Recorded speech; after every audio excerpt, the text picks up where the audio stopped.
It's now time for the Billy C. Show, part of the BillyCBoxing.com network.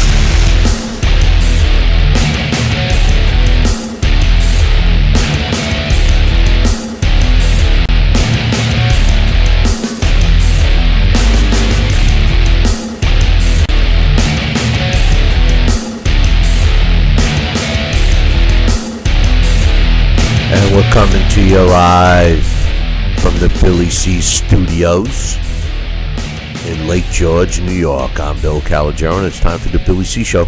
Good morning, good day, good evening. Whenever you're watching, whenever you're listening, I hope you're doing okay today. Today's show is being brought to us in part by Sal's Neighborhood Pizzeria and Italian Restaurant located on beautiful St. Simon's Island in Georgia. Check out his website, www.salsneighborhoodpizzeria.com, or give my man a call, 912-268-2328, 912-268-2328. Find out why I go all the way to St. Simon's for an authentic Italian meal. Well, I go to St. Simon's to go to Sal's, of course.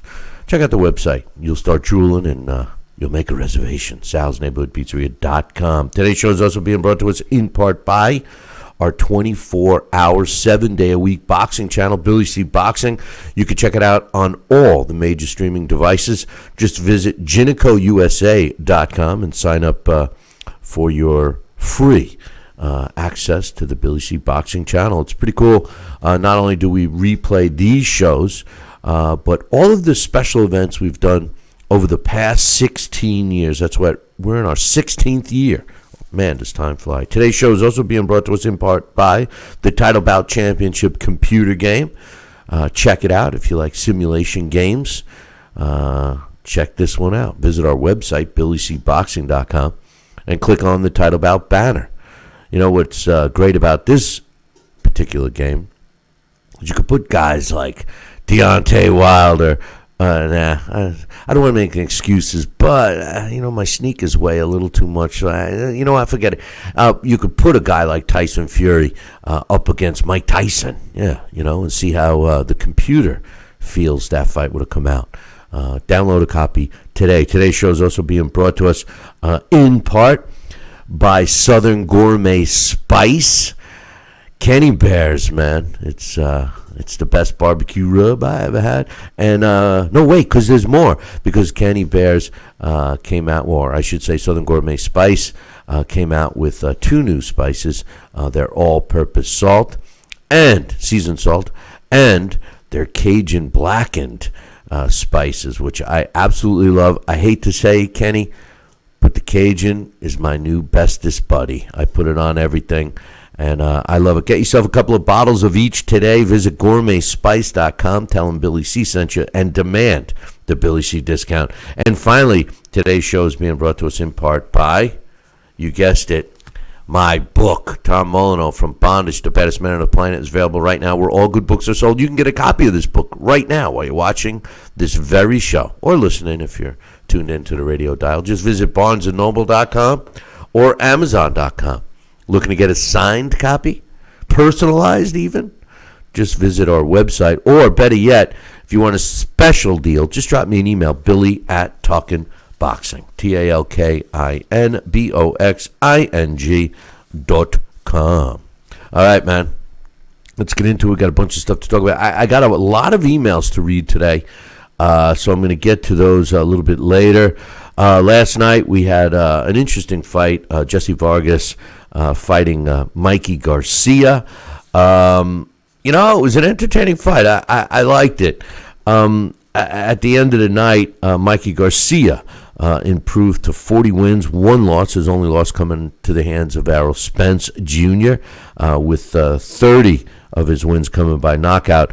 Jessie Vargas drops the third fight of his career. He's now 29-3-2 with 11 knockouts. Mikey Garcia, multi-division world champion. Jessie Vargas, 2-time world welterweight champion, and has fought some tough guys. I've had the luxury of seeing Jessie Vargas live a couple of times.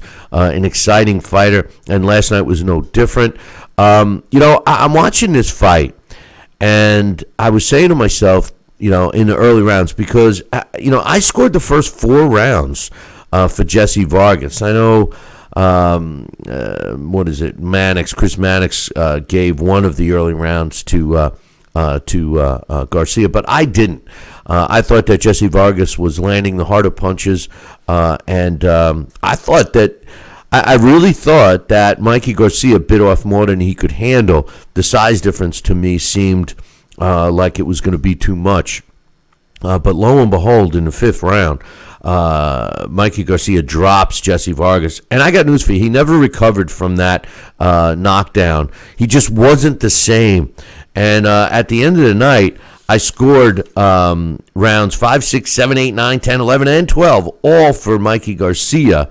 I ended up with the score of 116-111, including the 10-8 round. The way the judges saw it, well, two of them saw it the same exact way as I did, 116-111. And the third judge had it 114-113, all in favor of Mikey Garcia. Did he prove that he belongs in the welterweight division? I don't know. But a win over Jessie Vargas certainly puts him in the discussion for a big money fight.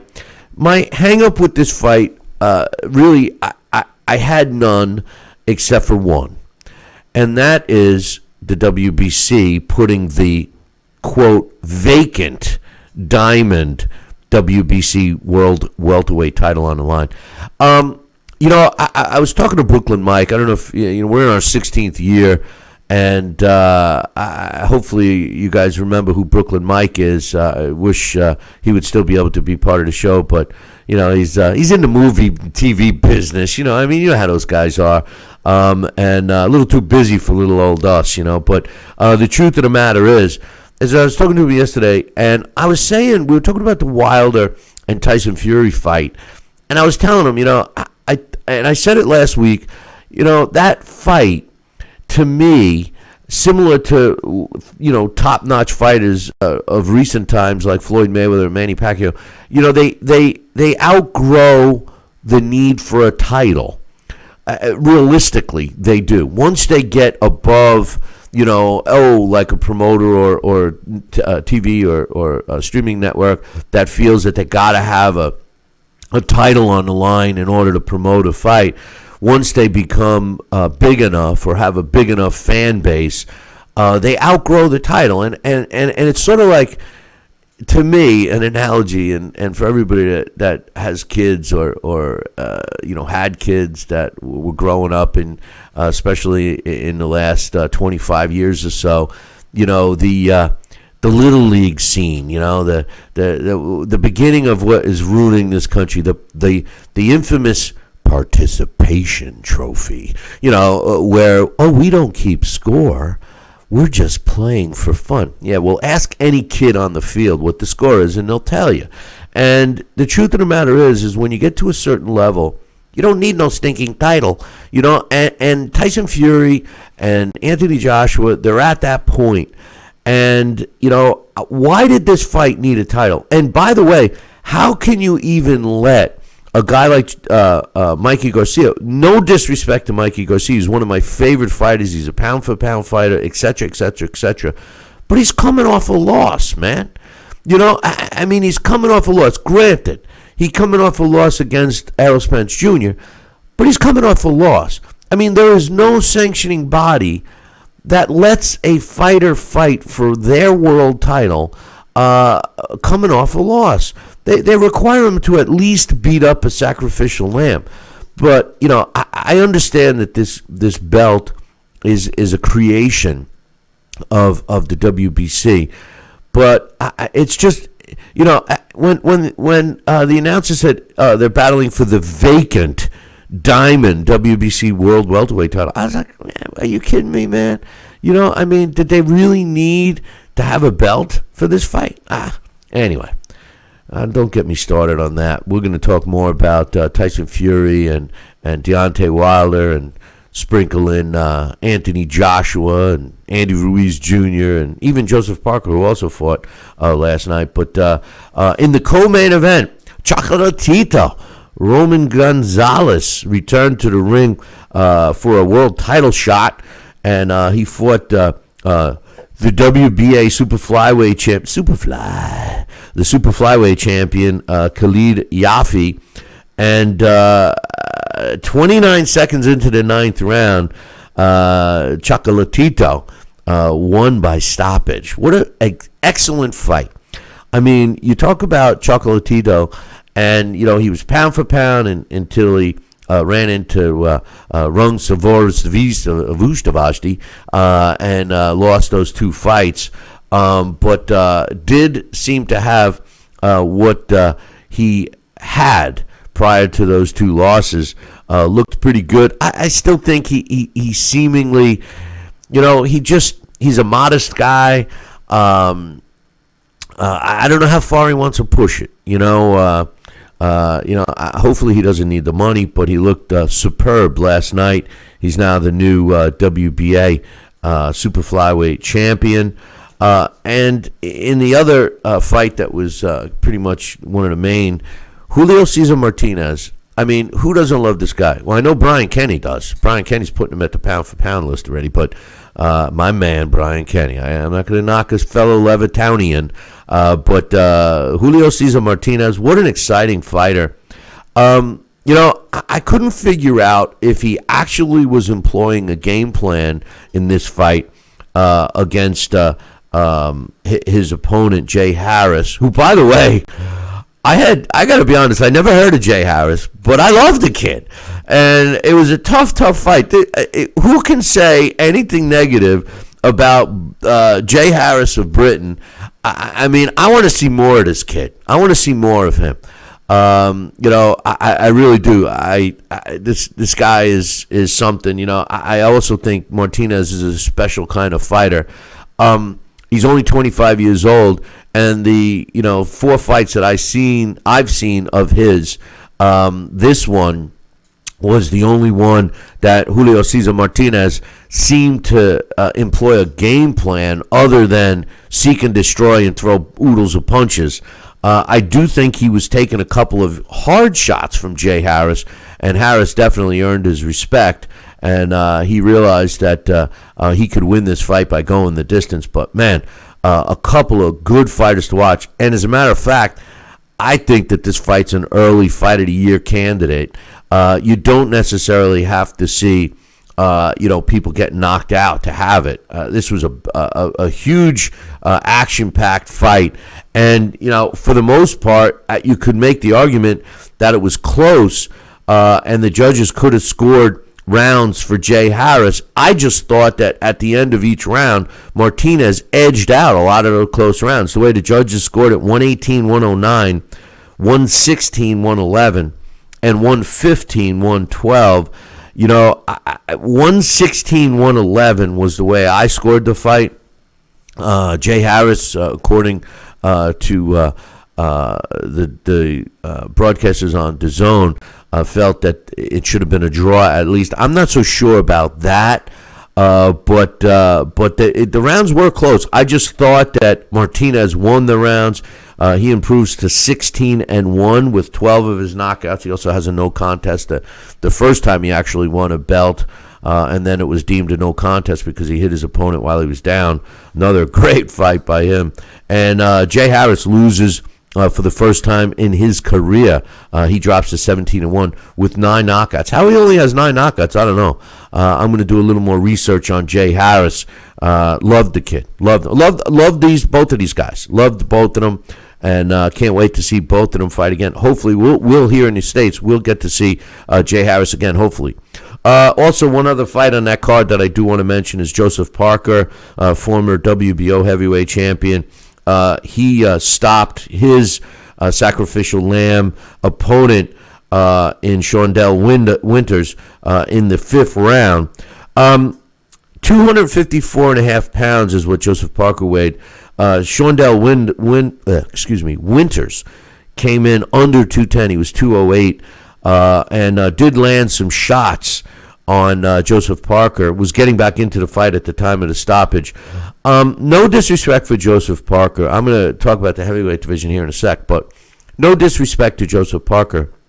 But I just don't see him in the top end of the heavyweight division. I really don't.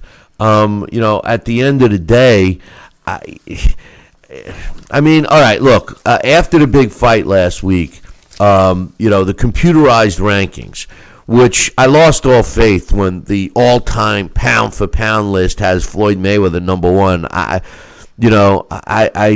lost faith in the way the computer generates that. I mean, no disrespect to Floyd, but he is not better. He is not the top pound-for-pound fighter of all time. There is no effing way. I mean, give me a break, please. I mean, the computers must be swayed as well. I mean, Sugar Ray Robinson, Henry Armstrong, there's plenty of other fighters you could put in that mix. But anyway, the way it unfolds now, I'm not so sure I agree with. Now, everybody knows I'm an Anthony Joshua fan, but he's still at number one. I honestly believe that Tyson Fury should be number one. Tyson Fury moved up from number 4 to number 2. Deontay Wilder, who was number 2, dropped to number 5. Usyk, who's only fought uno fight at heavyweight, he's solid at number 3, and that irks the hell out of me. And that's another discussion I had with Brooklyn Mike. The guy's got boxing skill. He fought one heavyweight fight. To catapult him up that high, I'm sorry. I can't do it. Until he fights a legitimate heavyweight and wins, I just can't put him that high. I'm sorry. I can't. All right? But he is. Andy Ruiz went from number 5 to number 4. Andy Ruiz, the reason Anthony Joshua is number 1 for beating Andy Ruiz. No disrespect to Andy Ruiz, but prior to that, upset of stopping Anthony Joshua, the biggest name on his resume was Joseph Parker. Joseph Parker's down at number 13, at least prior to last night. Down at number 13. Guys like Pulev and Povetkin and Dillian White and Luis Ortiz and even Derek Chisora are all ahead of him. So I don't understand how that unfolds. I just don't. But in any event, it is what it is. So, and speaking of Deontay Wilder and Tyson Fury and Anthony Joshua, well, there's already lines out in Vegas. There's a odds of whether a Fury Wilder 3 will happen, and if it does, Tyson Fury's already the favorite, minus 220. Wilder's 180. Tyson Fury versus Anthony Joshua, there's a line already on that. Fury's a favorite at minus 150. And, Tyson Fury to even fight Anthony Joshua this year in 2020, it's favored to take place, plus 200. It's favored not to take place at minus 260. So if you think it's going to take place, go to Vegas and throw some bucks on it, because you'll win 2-1 on that. Eddie Hearn, well, he called for the unification fight between Tyson Fury and Anthony Joshua. Unfortunately, it also was announced that Anthony Joshua will be fighting his mandatory defense, which is Pulev, in June. So that kind of makes it a little difficult. I can't see Anthony Joshua, assuming he gets by Pulev a couple months later. I mean, I can't see Tyson Fury hanging out of the ring from now until, let's say, December or November to fight the unification fight with Anthony Joshua. And then, oh, by the way, Usyk is the mandatory. But the only good news here is that Eddie Hearn promotes Usyk and Anthony Joshua could but my thoughts here. Who needs no stinking title? If I'm Anthony Joshua and Eddie Hearn, I say forget about Pulev, forget about it. I know Anthony Joshua can make his $20 million fighting Pulev. I got it. But forget about it. They can make $100 million, maybe $150 each by fighting Tyson Fury in England. I mean, that's the fight. That's the money fight. the winner of that fight, regardless of who's got what belt, is going to be regarded as the world heavyweight champion. Every boxing fan out there is going to regard them as the heavyweight champion of the world. There is no question about that in my mind.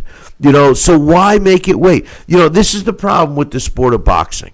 And again, I had a lengthy conversation with Brooklyn Mike yesterday, and we covered a lot of these topics.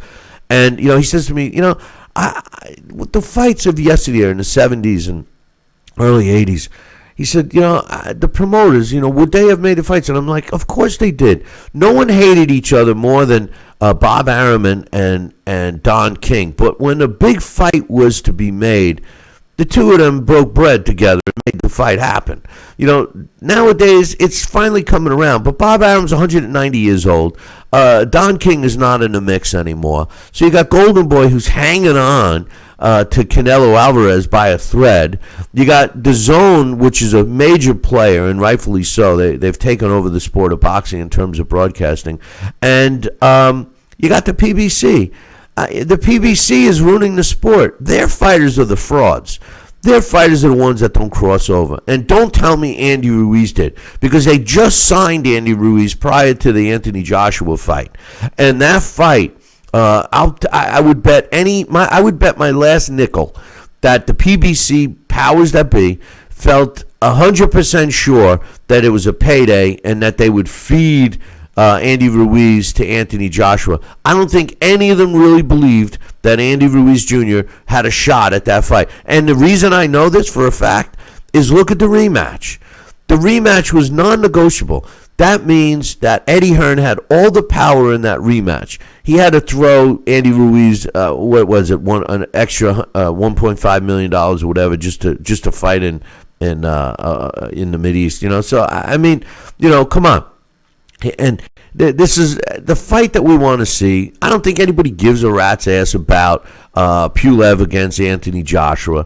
I don't think that it's even necessary, although Deontay Wilder has said that he's going to exercise his rematch clause. Who cares?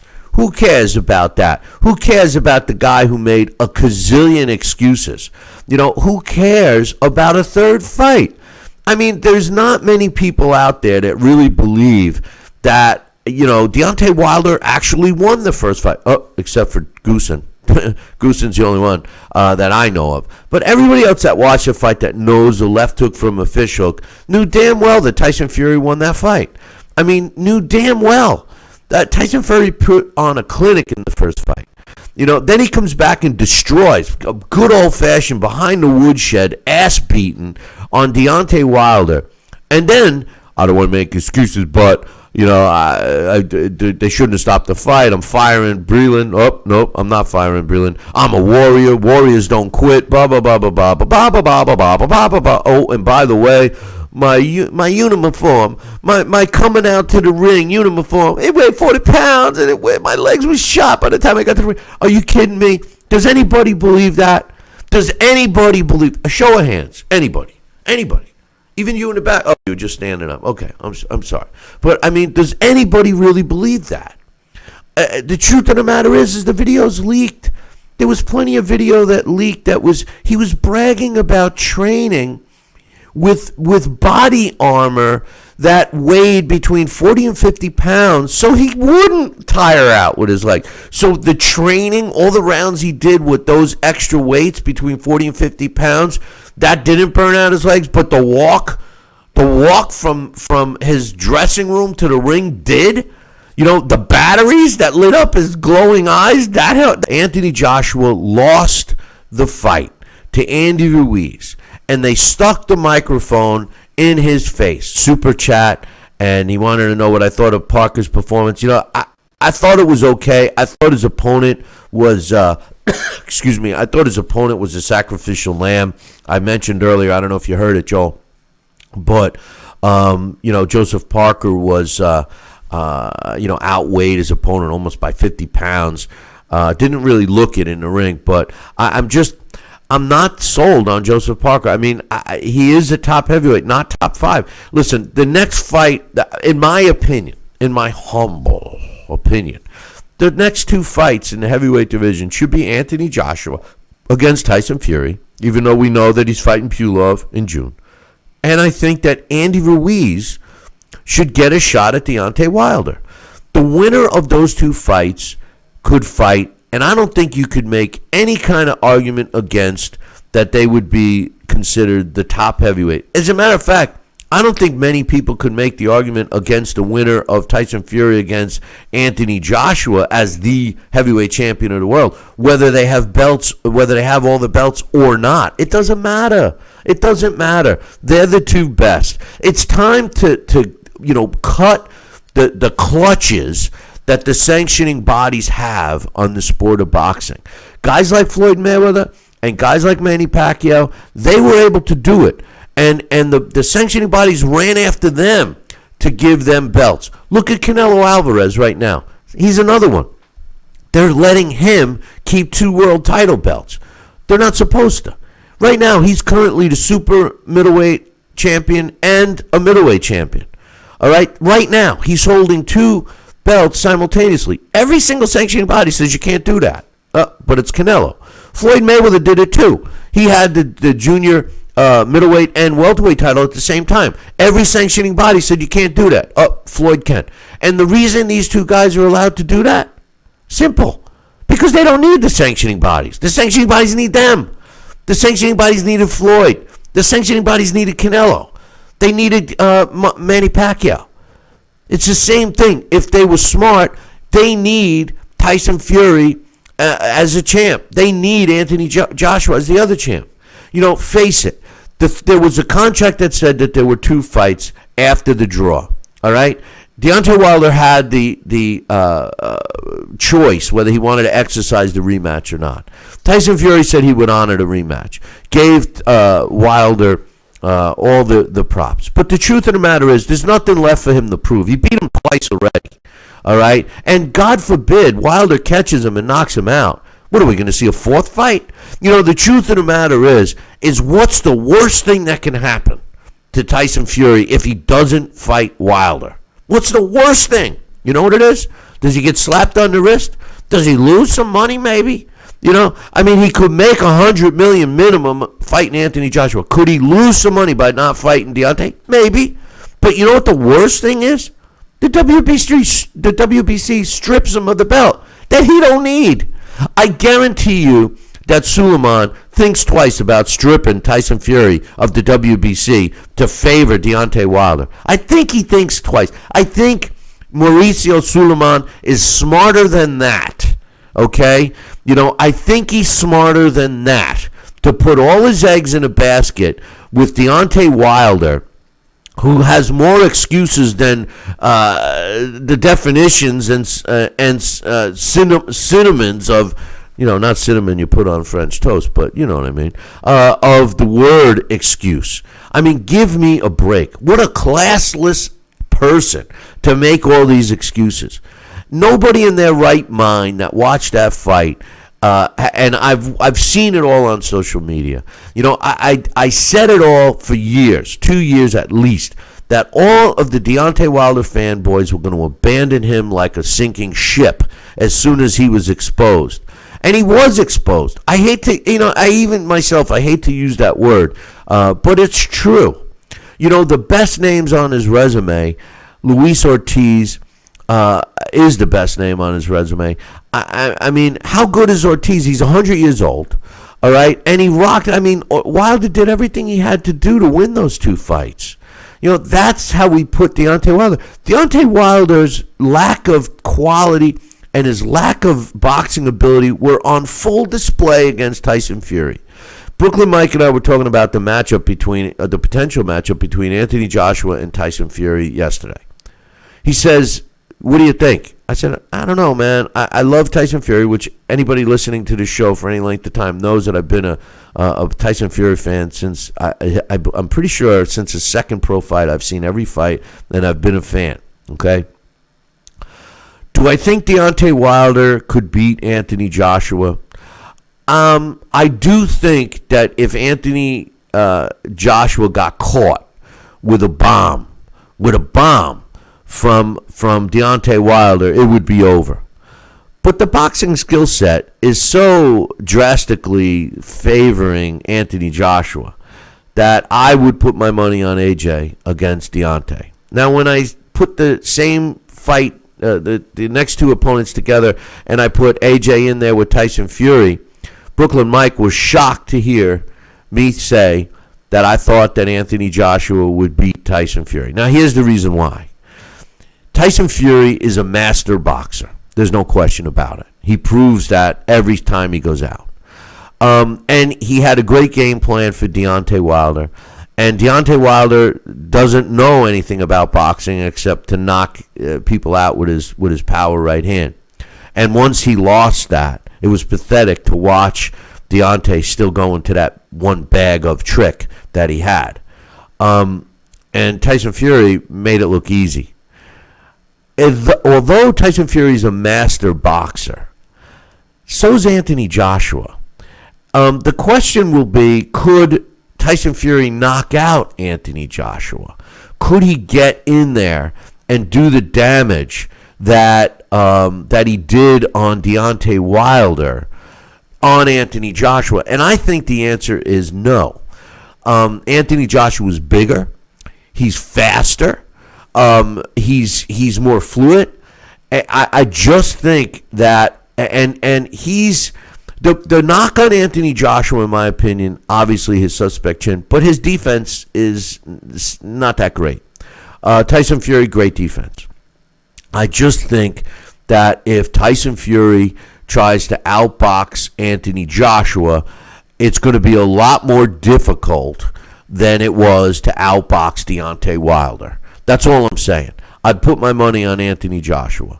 I think Anthony Joshua, because of his boxing skill, would end up landing a couple of hard shots that would knock Tyson Fury out. I think Anthony Joshua beats Tyson Fury by knockout. I don't think he beats him by a decision. I think we would see a draw if it went to the scorecards. But that's just my opinion. I want to see Anthony Joshua fight again. And considering Andy Ruiz Jr. Fighting Deontay Wilder, Deontay Wilder's number's up. And what I mean by that is that every fighter that fights him now is going to come right at him. The thing about Deontay Wilder is if you give him the distance, he's going to knock you out. But if you're up in his face, he doesn't have the skill to get in position to hurt you. He just doesn't. And a guy like Andy Ruiz, the one thing I'll say about Andy Ruiz, and the reason why he beat Anthony Joshua, was two reasons. One, Anthony Joshua took the fight lightly, and I could see why, which no fighter should ever take any other fighter lightly. But the truth of the matter is that Andy Ruiz is in your face, throwing a lot of punches. And when Deontay Wilder's on his back foot, we've seen it many times, not just against Tyson Fury, but against Luis Ortiz, even against Artur Spitska before he destroyed him. The truth of the matter is, when he's on his back foot, when you're punching him in the face, he's backpedaling. He don't know what to do because he has no boxing skill. So Andy Ruiz, I think, beats Deontay Wilder. And I think that by beating Deontay Wilder, he deserves another fight against whoever wins between Anthony Joshua and Tyson Fury. Unfortunately, the powers that be let the sanctioning bodies dictate a fight, a lead-up fight, prior to the Tyson Fury Anthony Joshua showdown, which could conceivably create another fight for Tyson Fury. But then again, Tyson Fury's at that point where he has said time and time again that he does not need to do anything anymore. And I kind of agree with him. He doesn't need to prove anything anymore. Tyson Fury has done something. He's got enough money. He proved to everyone he could do it. He could walk away right now and nothing would ever be blemished. He would have to be in the conversation as an all-time great heavyweight, even though his biggest two wins, I mean, let's call a spade. Tyson Fury's biggest two wins, Deontay Wilder, who we all agree isn't that great of a fighter. He's a one-trick pony. And Klitschko. That's it. Those are his greatest two victories. But they're great enough to have him in the conversation. Klitschko dominated the heavyweight division for a decade. And Deontay Wilder was making noise in the heavyweight division. and Tyson Fury beat them both. And, oh, by the way, sprinkle in some mental issues, some drug issues, some overweight issues, all those things he overcame. So he's in the discussion whether he continues or not. And, knowing a guy like Tyson Fury, he's been on this show several times. He's got all the money he needs. He likes being the center of attention. He could be the center of his attention for the rest of his life. And people will always remember he could go out destroying Deontay Wilder, and that is what it would be etched in every boxing fan's mind, not mine, in their minds forever. So keep that in mind. The truth of the matter is what does he have to gain or lose? At least with Anthony Joshua, he has. In England, he would become like a god, okay? And he's got at least $100 million U.S. to also consider fight at. He heard, and I haven't heard, but he said that he heard that the numbers weren't that great, that the pay-per-view buys for that fight weren't that great. It's going to be interesting to see what the 800,000, which surprises me a bit, to be honest with you. But in any event, hey, I keep talking about SouthernGourmetSpice.com and their stuff. Well, you got to check out the two new seasonings they have, the all-purpose seasoning, which is great, and my new favorite, their blackened Cajun seasoning. When you package that together with the original Kenny Bear's barbecue rub, there is no other spice better than that. Visit SouthernGourmetSpice.com and get yourself a few bottles of that today, because my man Kenny works real hard at that. Make sure you tell him Billy C sent you, and demand the Billy C discount. SouthernGourmetSpice.com, and tell him Billy C sent you. Joining us right now to give us his thoughts on Garcia, Vargas, and more is my main man, Dax Khan. Good morning, Dax.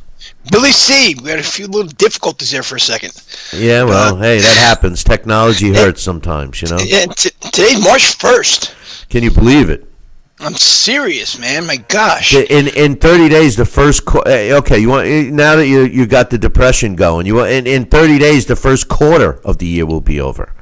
So really? Yeah, right. I mean, how scary is that? I mean, I'm telling you, the earth is spinning quicker. But last night, it was a good card, man. DAZN is clearly, and I know you've been a fan of DAZN since they came out, but they've clearly separated themselves. Another great card.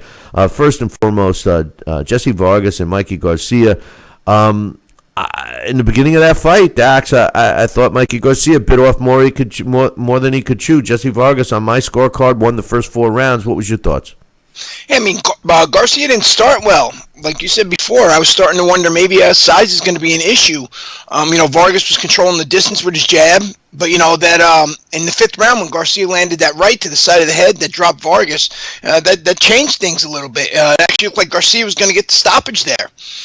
I know. I mean, I was saying the same thing. I'm going, well, maybe this 147 dream is a little too much, and Vargas looked sharp until the 5th round knockdown. He wasn't the same after that.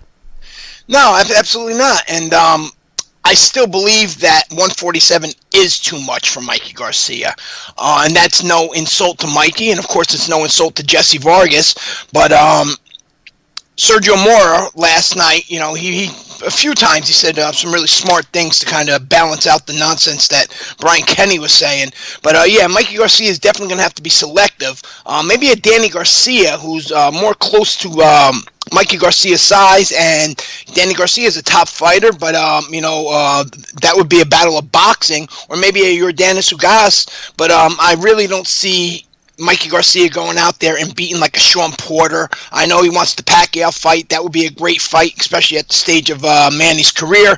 But, the idea of, you got to give him credit for the balls. But, calling out Errol Spence again.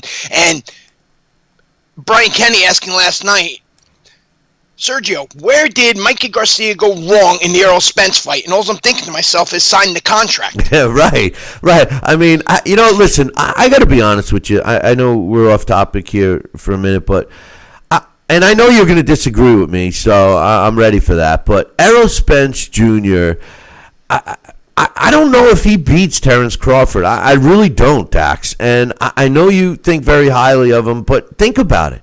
His two biggest wins was Mikey Garcia, who I agree with you, really shouldn't be in the 147-pound, and Kell Brook. I mean, aside from that, I don't think that I don't know. I honestly believe that Terrence Crawford, and I think they're waiting Terrence Crawford out because he's a little older, and that's the fight. If Errol Spence, after he gets healthy again, if he doesn't fight Terrence Crawford, and all these guys calling out Manny Pacquiao, there's only one fight for Manny Pacquiao, and that's a second fight with Floyd because it's even. Other than that, Manny Pacquiao proved everything he needed to prove by beating Keith Thurman. Well, Manny Pacquiao had proved everything he needed to prove before then. There's nothing for Manny Pacquiao to prove. You take every guy, and it may sound, some people may sound like extreme, but if you've been following Manny Pacquiao's whole career, and you take all these guys in the welterweight division right now, and you add all of and that includes Errol Spence, and that includes Terrence Crawford. You put all their credentials together, and they still haven't accomplished what Manny Pacquiao did in his career. So, Manny Pacquiao is just right now, that would be a feather in the cap, strictly because of the win over Keith Thurman. It's still a viable Manny Pacquiao. Yeah, I mean, he's a money guy. That's why everybody wants to fight him, and they're hoping that they can catch up with him. But back to the card from last night, Chocolate Tito. I know you like Chocolate Tito a lot, and so do I. And what a performance last night. It was, talk about workman-like. I mean, the guy never even smiled until the end, I mean, what was your thoughts? He looked great last night. Make no mistake. And Khalid Jaffe is a good fighter, and he wasn't just a belt holder. He was a champion with defenses behind him. And there's not just one defense either. So that definitely makes a difference on what type of guy that, with so many belt holders out there, there's a difference between a belt holder and an established champion, which Jaffe was, and not to mention, an Olympic medalist. But, since 2018, Roman Gonzalez, I think he's only fought about 6 rounds. He had a 5th-round stoppage over faded Moises Fuentes, and a 2nd-round stoppage over Domiel Diosos. But who had lost to an 8-2 opponent or a 3-1 opponent or something like that before he faced Roman. Roman looked great last night, but Roman, he has 49 fights. He's been in a lot of wars, and he was taking some shots. And Jaffe isn't a big puncher, but Roman Gonzalez was taking shots. And that's not good considering that's a pretty stacked division. There's guys out in that division that are, at their best, and, they're going to be a lot more of a challenge, more of a struggle. Remember, Roman Gonzalez, that was the big talk about when he lost to Rungvisai. Well, maybe, he's been pushing it too far, 115 pounds. He just doesn't have the power that he had in the lower weights, which is right, which, I agree with absolutely. But the other champions and the other top names in this division do have that 115-pound power. I'd like to see him face a guy like an Andrew Maloney or something like that, a guy who can box, a guy who has a chin, a guy who has 115-pound power, but Roman Gonzalez can actually outbox him if he decides to. But before he would go and try and unify those titles against maybe a Kazuto Ioka or Yerwin Ancanas. I always mess up that guy's last name, and especially before he would seek a third match with Rungvisai or a second match with Juan Francisco Estrada, who right now is definitely at the best of his career and one of the top 10 consensus pound for pound period. So I'm not sure what Roman Gonzalez really has left. Maybe last night, was one of those fights where he kind of turned back the clock, but I'm not going to get excited like a lot of these people, especially the Zone Network was out there talking about Roman Chocolatito back. He's in his prime. He's back on a pound for pound. No, he's not. He had a good performance. Let's see what happens next. I found it extremely strange that Jaffe fought the fight that Chocolatito needed him to. Even his corner kept, complaining. Even when Claudia was in the corner asking him, and they were saying he's fighting his own game plan. This isn't the game plan we put together.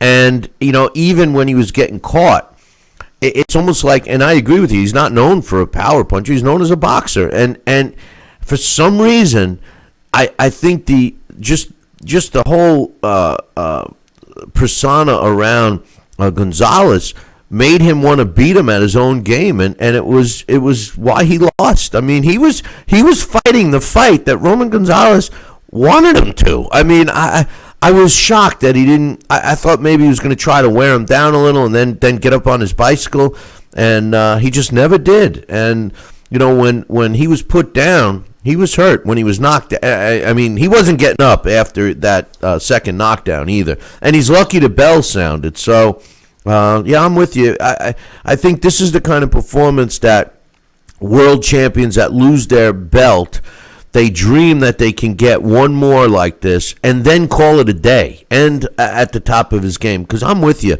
The division is tough.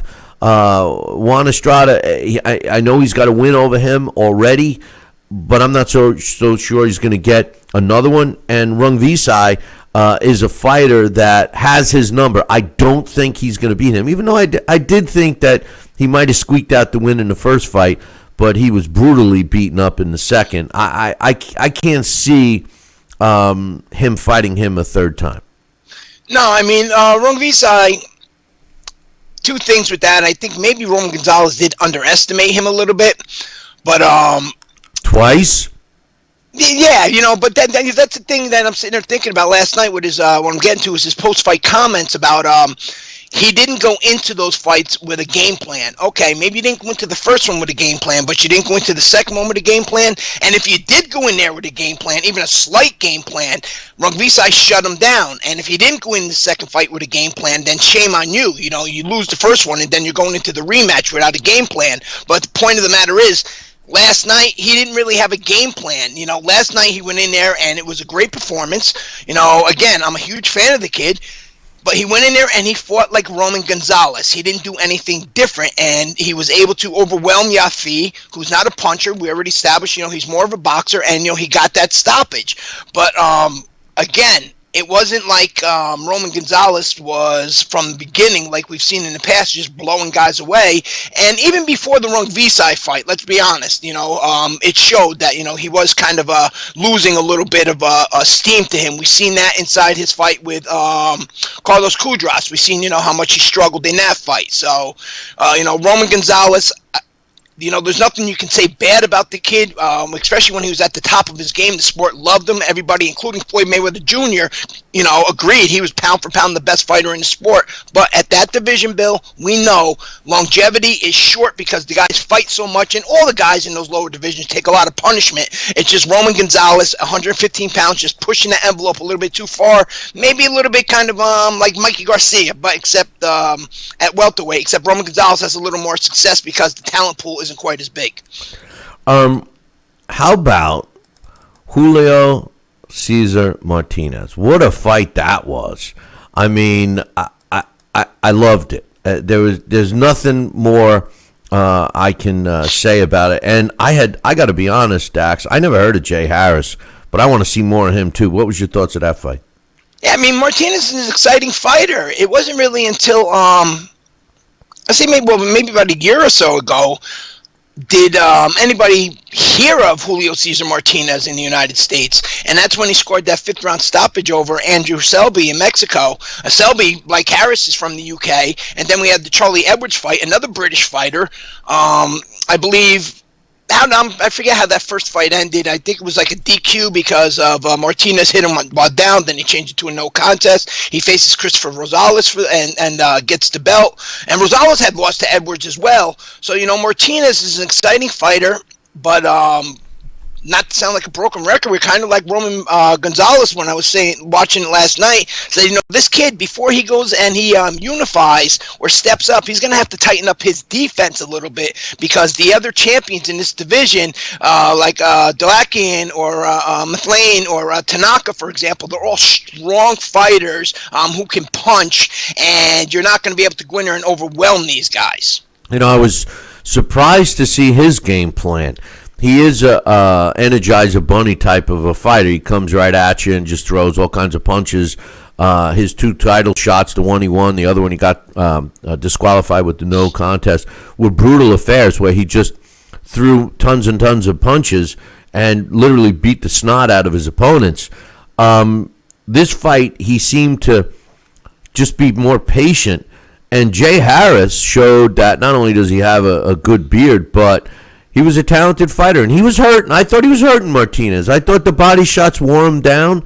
And I thought at the end of the night, I definitely thought the right guy won. I scored at 116, 111 as well. But the truth of the matter is I kind of gained way more respect for Jay Harris, who I had never seen before. And at the end of the night, all I'm saying to myself is, God, I want to see both of these guys a lot more than I have in the past. Oh, absolutely, I agree. I like Jay Harris. I believe I've seen him fight one other time. I think I seen his fight against who am I trying? I know I seen him. I did see the Barnes fight, and I seen him one other time. I can't remember who the other guy was, but he's a boxer who has a great chin. I know he held one of the BBBFC titles or the European titles, which in this division. In this weight class, you need to be really truly rounded, and even if you're not a puncher, you need to be able to be durable and to box, which is what Jay Harris, he could box, and he showed he was durable. And Julio Cesar Martinez, maybe because he is talking about moving up soon, maybe this was more or less his style change and trying to box a little more, was him knowing, or his team knowing that Harris isn't going to knock you out. He's not a big puncher, so let's go in there and try and work on something for when we step it up to that next level. Yeah, well, I want to see both of them some more. And another fight I just wanted to get your thoughts on was Joseph Parker. As we're talking about the heavyweight division and the landscape and the excitement in the division, and Joseph Parker was one of the major players for a while, I just don't see him fitting in anymore. I mean, yes, he did. Don't get me wrong. He fits in, but not in the top echelon. I think he needs to get a couple other wins under his belt. Like, for example, last night, yes, he stopped Shondell Winters like he should have, but he outweighed the guy almost 50 pounds, and he didn't look spectacular. Yes, he won by a knockout. Yes, the fight was stopped. But Shondell Williams, I mean, he's calling out Chisora. And I do think that that's a good test for him, because I don't, really see him beating any of the other top guys. A few years ago, we were talking a total different story. I know. Joseph Parker as, the undefeated guy. We're saying to ourselves, he's going to be, a major player. But, of course, we were under the assumption that Joseph Parker was going to improve. And Joseph Parker, in terms of his abilities, he seemed to, cap out. And Joseph Parker, as well, is kind of inconsistent with his performances. One fight he looks great, and another fight, he looks less than average. And in this division, we already know who the top names are. You mentioned Derek Chisora. What we've never seen Joseph Parker in, we've seen a little bit against Dillian White, but we've never seen Joseph Parker in a drag-out war, and that's what Derek Chisora is all about. And I just really don't know if Joseph Parker is going to be able to stand in there and trade with a Derek Chisora. We've never seen Joseph Parker trade, and Chisora is one of those guys, either you're going out on your back or I'm going out on my back, so I don't really know. I mean, on paper, it's a good fight, but I'm not really sure if that's a fight that Joseph Parker wins. Dillian White seems to be the guy that everybody's avoiding. I don't know if you caught it this morning when we first went on air, but they shook up the current computerized top heavyweights. Anthony Joshua is still at number 1, which everybody knows I love AJ, but I kind of believe Tyson Fury should be number 1. He's moved up to number 2. Usyk is number 3. Ruiz is number 4. And Deontay Wilder went from number 2 to number 5, and then Dillian White is at number 6. What's your thoughts with the computer still making Anthony Joshua number 1? Well, the computer, remember that it only does and only spits out what it's programmed to and how it's programmed to come up with those. So the computer, the way they rank these guys, is supposedly is supposed to be unbiased, and it's supposed to be according to that point system. And Anthony Joshua, I guess you can say he has the most points, depending on how you look at it from an unobjective view. So the computer, I don't put much stock into it. It used to be fair, but nowadays what we're seeing is whoever the big seller is all of a sudden gets these points. You get guys that have 15 or 20 fights that are ahead of guys that have like 70 fights and 20 title defenses under them. Yeah, well, it's supposed to be based on the level of opposition and their level of opposition.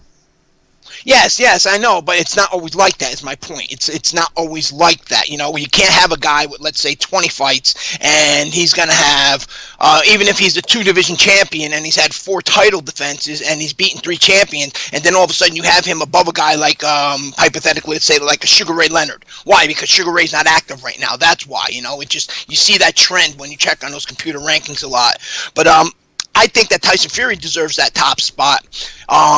Simply for the fact that Tyson Fury, with his win over Vladimir Klitschko at the stage of Vladimir Klitschko's career, the draw and the win over Deontay Wilder, the wins over Otto Wallin, the Chisora, Steve Cunningham, and so on and so forth. They're all good guys, and all still at a very viable level of their career when Tyson Fury beat them.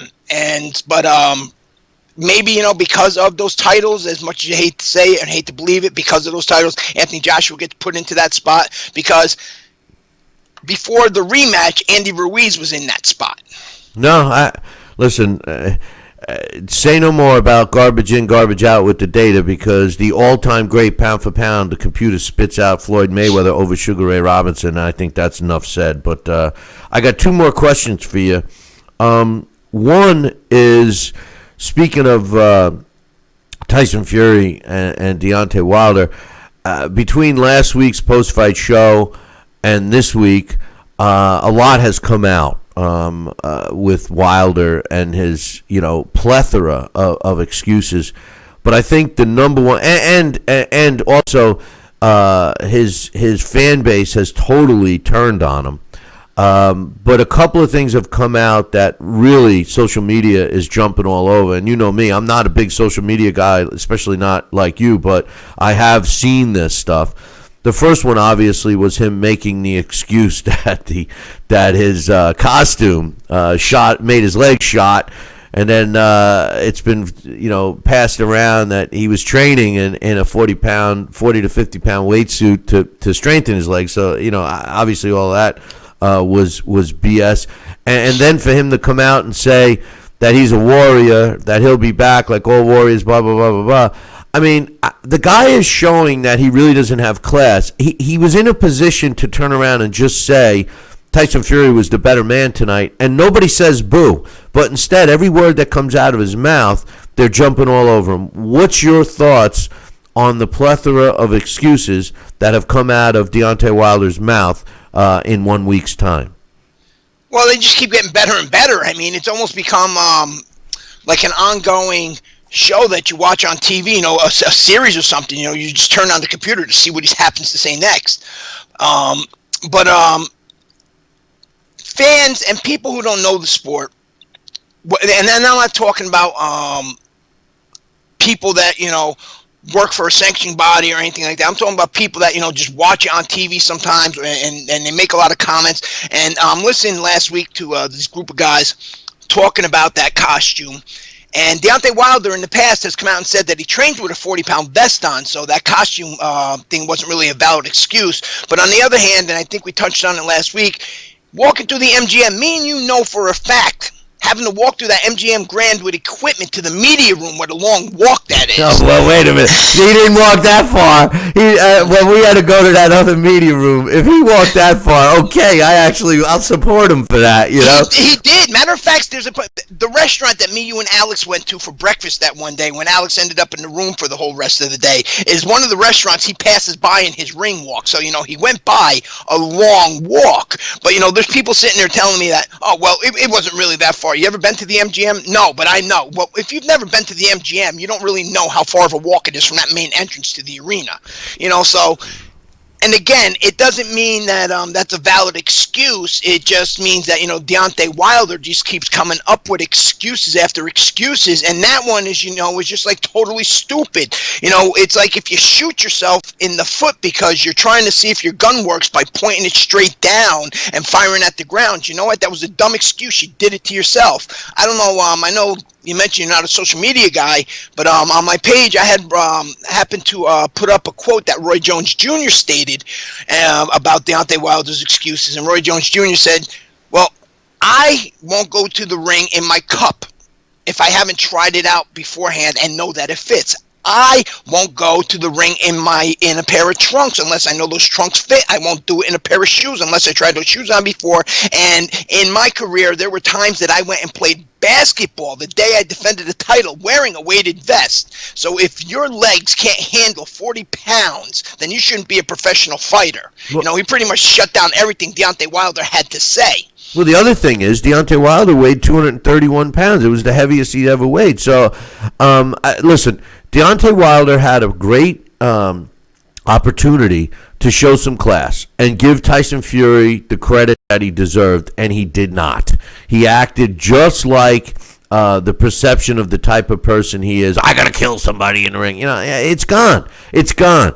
Deontay Wilder may never win a fight again when he fights against legit opposition. If they feed him an opponent like Joseph Parker got last night, yeah, he'll win. But you give him one of those top 5 guys, forget about it. He's not beating Dillian White. He's not beating Andy.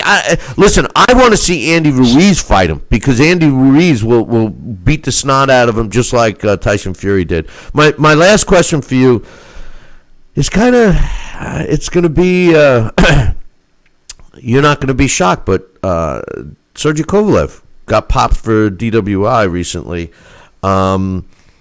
He's going to be going to court for that. He still hasn't finished his battle for punching some woman in the face. What's going on with Kovalev? I mean, is it the alcohol? Is it? Is this guy going to be back in the ring? I mean, what do you think of Sergey Kovalev having trouble like these kinds of issues, DWIs and assault, etc.? Well, I'm glad you brought that up because, right after talking about Deontay Wilder, because, and I'm not suggesting that Deontay Wilder is going to go down the same path, but Sergey Kovalev is a guy who, again, not too long ago was the top of the sport. He was the talk. Everybody just could not wait for a Sergey Kovalev fight because we were going to get that knockout.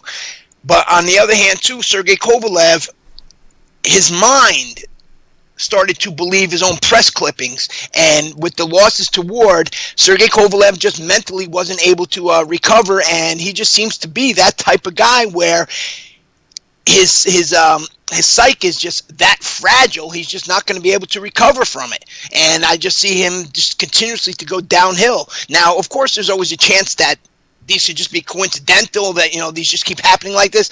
I'm not going to, say either way, but Sergey Kovalev is not going in a good direction, especially because we know he drinks. The problems with a woman, not only the one he punched, but he's had the problems with the groping a woman.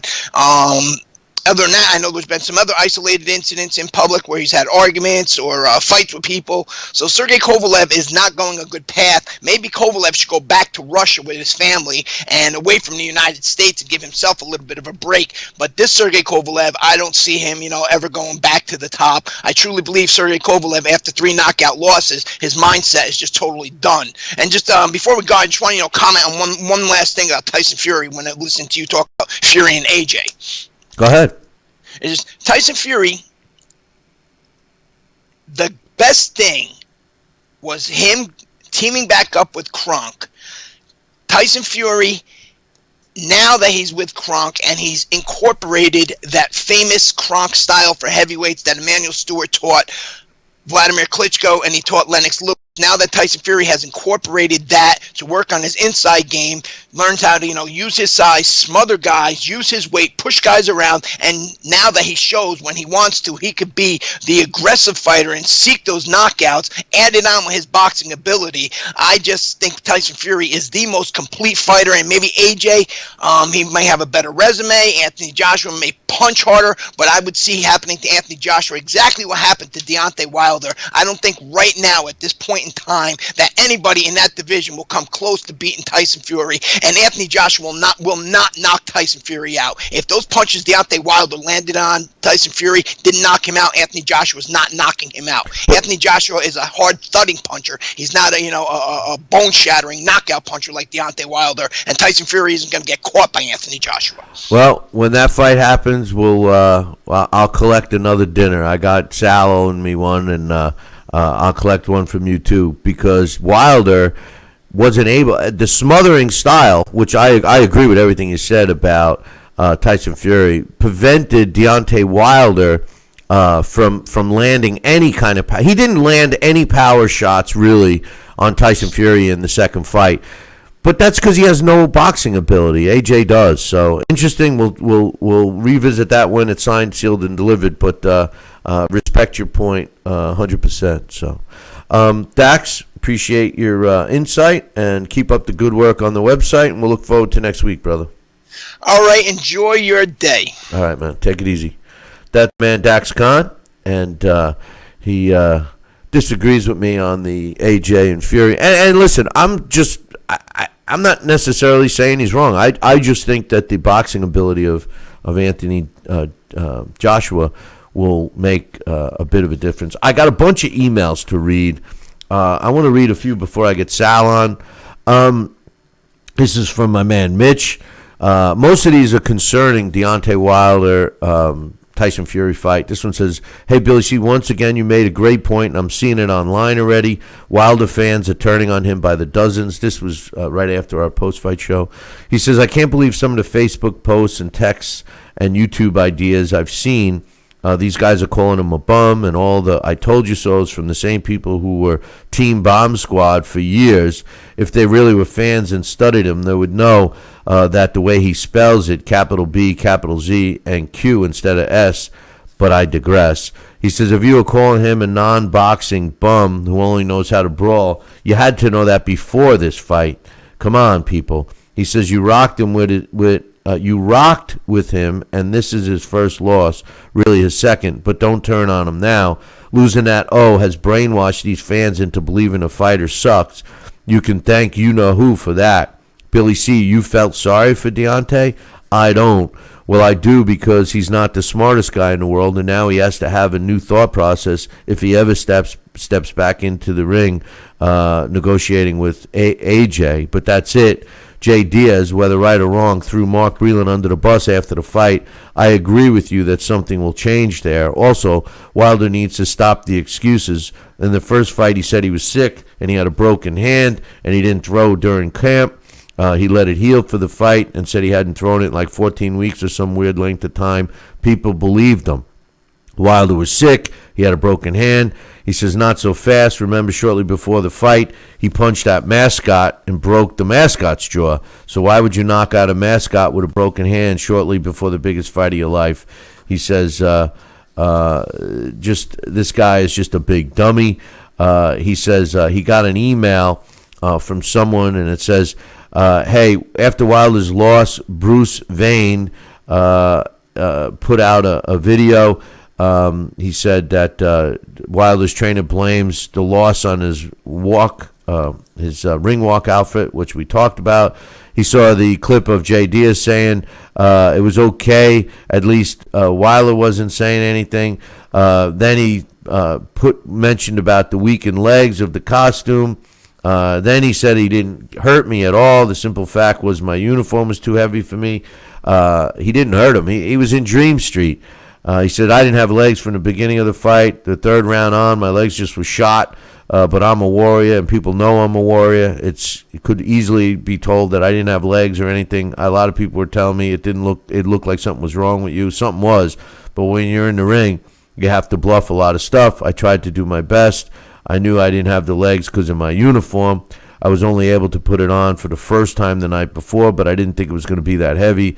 It weighed 40-some-odd pounds with the helmet and all the batteries. I wanted my tribute to be great for Black History Month. I wanted it to be good, and I guess that I put that before anything. According to my man Mitch, he feels that this is the dumbest excuse he's ever heard, and he said, really, at least when AJ took his beating from Ruiz like a man, he said no excuses. Andy was the better man tonight. And I agree. I think that that's really the path fighters should follow after a loss, and then a lot of stuff just gets forgotten. This is from my man Rick. He says, hey, Billy C., I just finished watching the first Wilder Fury fight and I have to completely disagree with anyone who thinks Fury dominated that fight. I think Rick was also watching a Miami Dolphin game at the same time because Fury did dominate that fight. The only reason why it was close on the cards were simply because of the two knockdowns. But anyway, he says Fury was far too inactive for anyone to suggest otherwise. Very similar to his fight with Klitschko. He spent the majority of the round sticking his tongue out, making faces, putting his hand behind his back, etc. For me, that's not enough to take the belt. Of course, Wilder was ineffective for much of that fight also, but he was at least the aggressor. You know, I love when people say that. When you're the aggressor, it only counts if you're throwing punches. You can't just be moving forward and expect to win a round. Anyway, he says, I actually gave him rounds 1 and 3 in addition to the knockdown rounds, pretty much locking up the draw. This fight also reminded me of Lewis versus Klitschko, where I initially came away with the perception that Vitali had dominated, but when I rewatched it, it was more of an even fight with plenty of moments that Vitali failed to capitalize on because he didn't want to overcommit and leave himself open. I hate to play the race card, Billy C., but I think Fury only gets so many accolades because he's white. If a black fighter spent that much time showboating instead of fighting, he would get destroyed by the media. That being said, I've come around a bit on Fury lead up to this fight. I give him a lot of credit for hanging tough and finishing on his feet. I still think he's overrated. I'll be picking Wilder to catch up with him tonight and finish what he started back in 2018. This was the night of the fight. I can't stand the race card, and I can't stand it from either angle because lately, I get called a racist because I don't like Floyd Mayweather. I mean, it's stupid. Using the race card is a dangerous thing, and what I mean by that is it actually overshadows prejudice. You need to use the race card when it applies. You can't use it as an excuse.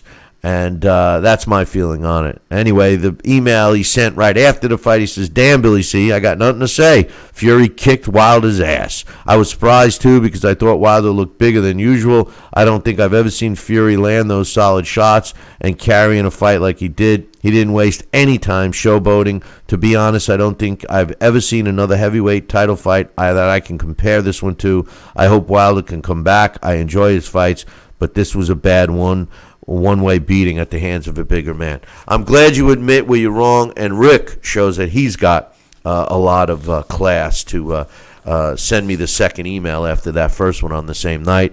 I got this one's from Coach. He says, Billy C., this was a good fight. Fury exposed the new ambling amp. I have a question for you. Where do you think Fury now ranks among all the top heavyweights all time? It's a tough one once you add the level of competition. I have Fury falling back from where I might have put him off the cutoff following him finishing Warren. Like I said earlier, I believe that he's up there, buddy, until their career is over, and I like to wait 5 years or so I can put it in perspective. But like I said earlier, if Tyson Fury decides to retire right now, I don't have any problems with him. I think that he would be better off to actually retire at this stage because everybody will remember the beatdown of Deontay Wilder. Should he continue his career, they may remember when and if he got beat down. I mean, everybody remembers the last fight. And, you have to wait several years before the greatness comes in. And Sugar Ray Robinson's a great example. He didn't look all that great in his last fights when he was fighting way beyond his time. But then enough time went by where people can really put it in perspective of how great a fighter was. And speaking of great, I keep telling you guys about SouthernGourmetSpice.com. My man Kenny, 2 new spices. They're all-purpose seasoning salt, which is fantabulous. But my new bestest one is their blackened Cajun seasoning. Get yourself a bottle of each, and don't forget to maintain the original Kenny Bear's barbecue rub, which I put on everything, including my favorite pizza, which belongs to the one and only Sal Rocky Senecola, who joins us right now. Good morning, Sal. Good morning, Billy C. How are you, buddy? Oh, I want to put some Kenny Bears on a Sal's pizza, man, because, they both go together so well. You know what? I think I'm going to order 2 bottles. Well, I'm coming down to collect the dinner from you soon, and speaking of which, let's talk. I know you got a lot to say. We saw some great fights last night, no doubt, but I know you got a lot to say about the Deontay Wilder, who was your dream fighter, losing to Tyson Fury. But we already discussed the actual fight. But between last week and this week, there's been a lot of talk and excuses coming from the mouth of Deontay Wilder. Talk to me, my man. What's your thoughts? Let me tell you, when I first saw that he was tired from wearing outfits to come into the ring at over 40 pounds, I said, what the F? I mean, this guy is just too freaking much for his own good. And that doesn't wash with me at all. At all. Number one, because if he was training with that every day, it would be like training with 40 extra pounds that he should have been able to carry and get used to. But you know what? All he needed was a 3 or 4 pound robe and trunks. That's it. And cup. And he wouldn't have had to reach out for some excuse. Lame excuse at that. And you know what? I think Deontay Wilder's good days are all behind him. Yeah. I don't think there's a good fight that somebody could really get for him that is going to validate his coming back. I don't want to see him get hurt, but I'll tell you what, he just totally imploded anything I ever thought he was compromised or made out of. And I was talking to Brooklyn Mike yesterday, and I was at your expense. I was saying, Sal's can't wait to get on the show tomorrow. He's really disappointed. And Brooklyn Mike said to me, he goes, did Sal really think that he had boxing skill? And I said, no, he didn't. He never said that he had boxing skill, but he thought that his power was going to, overcome his opponents. After putting it in perspective now, Sal, power is a great thing, and it's dangerous, obviously, for the opposition. But you need to possess something else. Otherwise, you get caught up. I mean, the persona of a fighter, like a Mike Tyson and a Sonny Liston, the battles were won before the bell started. That started happening with Deontay. But now that he lost, and it was all on display of how much talent he lacks, don't you think that, and last week you said, oh, he's got to go back and start over again and learn how to fight, blah, blah, blah. The realistic part is you can't do that. This guy's 34, 35 years old. This guy's legitimately, and I hate to use the term, but he's been exposed. I don't think there's any correction here, Sal. Billy, I think you're 100% correct on that assumption. And I'll tell you, I think Deontay Wilder's days are behind him. And it's a shame because, we love to see all that power, but when you can't execute it and deliver it, you kind of had a different outcome. We will never know because he will not be given that chance again, I don't think. But I don't know if there was a rematch clause or what. But well, yeah, he wants to. He wants to exercise a rematch clause. But the truth of the matter is, what's it going to prove? I felt Fury won the first one, and he destroyed him in the second one. So, I mean, why do we need to see a third one? I mean, I think Deontay Wilder needs to beat an Andy Ruiz before he gets another shot. He's got to prove that he's going to be better. But getting back to the lack of talent, a fighter like Tyson Fury, who has, the boxing ability and what have you, here he was, smothering Deontay, so Deontay Wilder couldn't use his punching power. If Deontay had any skill set, all he had to do was try to spin around and try to create some distance to set up a shot that he could get a full extended power shot. He didn't have the wherewithal or the knowledge to do that, Sal. No, he did not, and all he had to do was really put his hands on Tyson's shoulders, push back, and bam with a right hand. That's all he had to do. Step back, get space, and crack. But he didn't even know that. No, he didn't. And, the other thing is that he could have just given Fury credit, saying he was the better man, and he didn't do that. What do you think about that? I mean, you've been in wars. At the end of the day, you got to give your opponent credit, right? Oh, yeah, especially if he beats your ass the way he did. Said I underestimated him, and he was the superior fighter tonight, and I was taught a good lesson. That's all he had to say. Give him some props, Yeah. Guy fought a hell of a fight. I know. I don't understand. I don't understand why he didn't do it, because every excuse that came out of his mouth makes him look worse. It just makes it look worse, and he was burying himself deeper and deeper to crawling out, and he can't. I mean, after a devastating loss like that, you give your opponent props and you kind of reevaluate everything. He blamed, his trainer, Mark Breland. You've given Mark Breland many, many accolades, like myself. We know that he knows what he's talking about. He, since towards the end of the week, changed his mind, said he's not going to fire Breland. I mean, when you're a fighter, to be honest with you, I want guys around me, if I'm fighting, that I know are gonna be looking out for me. It's my job to be the guy who goes in there and be the warrior, but it's their job to protect me from myself. Any trainer that doesn't do that shouldn't be a trainer. They're not the ones taking the shots. And Deontay Wilder clearly was out, and I think Teddy Atlas said that Mark Breland saved this kid. Because if he would have taken some more shots and more of a beat and gets dropped a couple of more times, whatever, the truth of the matter is he may not have had an opportunity to fight again. That's right. It's so true, Billy. So very true. And you know what? I'd have to say, I don't know if I want to even see him try to get back on the horse, because it could be a worse ending the next time out if he's in with any kind of puncher, which I don't think they'd put him in with right now.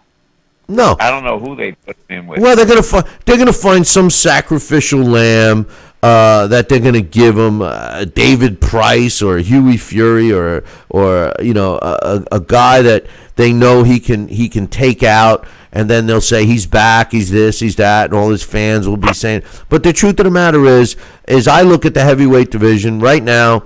The way the computer sees it, Anthony Joshua is still number one, which I disagree with. I think Tyson Fury should be. He's number two.